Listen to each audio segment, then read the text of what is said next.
Hello friends, મારા day 9ના mini બ્લોગમાં આપનું હાર્દિક સ્વાગત છે। કેમ છો બધા? મજામાં જ? રંગોળી જોઈને બધાને ધનતેરસની શુભકામના। અંદર આવીને જોયું કે આપણા ગેસ્ટ રૂમનું કામ કેટલે પહોંચ્યું, તો જોયું ને તો થઈ ગયું તો અડધું। તો મેં કહ્યું વાહ।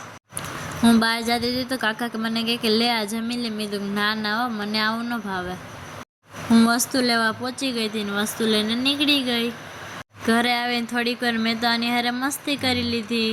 હું જ્યારે પણ તેની સામે કેમેરો કરું ત્યારે શરમાઈ જ જાય। પછી આપણે ક્યારાબેને પણ હાઈ કરી લીધું। હું અંદર આવીને બેસી ગઈ। પછી આ બધા વિચારતા હતા કે ક્યારે આ પૂરું કરશે। એક કોર આપણા ગેસ્ટ રૂમનું કામ ચાલુ હતું અને અંદર જોયું તો મમ્મી પણ પાઇપને કલર કરતી હતી અને બહાર આવીને જોયું તો નાના છોકરાઓ બોલથી રમતા હતા બે। મેં કહ્યું વાહ। પછી તો બચ્ચા પાર્ટી ભેગી થઈ ગઈ ને મેં પણ થોડી ક્લિપ લઈ લીધી। અંદર આવીને જોયું તો રાજભાઈ આવી ગયા। તો મેં કીધું વાહ ભાઈ વાહ। પછી તો આ બધા મસ્તી કરતા હતા। મેં કીધું વાહ। આપણા માસીએ પણ થોડીક પાઇટમાં કલર મારી દીધો। મેં કીધું વાહ ભાઈ વાહ।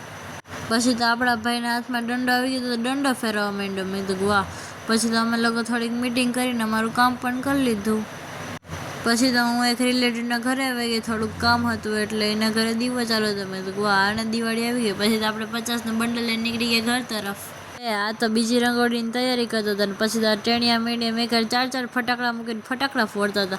મેં તો ધ્યાન રાખો તો કે અમને કાંઈ બીક ન લાગે। મેં વાહ। આપણે કેન્ડલ્સ લેવાની હતી, દીદીને થેન્ક યુ કરીને કેન્ડલ્સ લઈને નીકળી ગયા। ઘરે આવીને જોઈએ તો મમ્મી તો રાધા કૃષ્ણની છબી લઈ દીધી। વાહ। પછી તોરણ બાંધી દીધું। અરે વાહ। પછી તને પાસે પૈસા વધી ગયા મને બતાવતો। મેં કહ્યું ભલે ને રહ્યા। પછી તો આપણે મમ્મીને થોડુંક કામમાં હેલ્પ કરાવી દીધી એટલે કામ જલ્દી પતી ગયું। પછી તો આપણા ઘરે આવી ગયા હતા મોટા ગેસ્ટ એટલે કે રાજભાઈ અને ઉત્તમભાઈ। પછી તો હું એ બેને મૂકી આવી ને પછી તો આખોર જોઈને તો છોકરાઓ તો રમતા હતા અને મેં થોડીક વાર રમાઈ લીધી ને આ બધા તો પપ્પા પોળાનું પૂરું જ ન થાય। પછી તો આખોર જોયું તો કાકી રંગોળી કરતા હતા। વાહ। પછી ઓલી કોર જઈને જોઈને તો કાકી એ પણ રંગોળી કરતા હતા। મેં વાહ ભાઈ વાહ। એક બે રંગોળી ને અમે બધા ઉપર જઈને જોતા હતા કે ક્યારે આ બધા પૂરી કરશે। પછી તો આખી ઘાલન મારે એક વિડીયો લઈને મેં કીધું હાલ। પછી તો કાકી જલ્દી રંગોળી પતી જાય એટલે કાકા પણ થોડીક હેલ્પ કરાવતા હતા। રંગોળી ફાઇનલ પછી પતી ગઈ રંગોળીને તમે જોઈ શકો છો ફાઇનલ લુક। તો આ વિડીયોને આપણે અહીંયા જ પૂરો કરીએ છીએ। ગઈ મત લાઈક શેર અને સબસ્ક્રાઈબ કરવા ન ભૂલતા નહીં। જય શ્રી કૃષ્ણ મહાદેવ।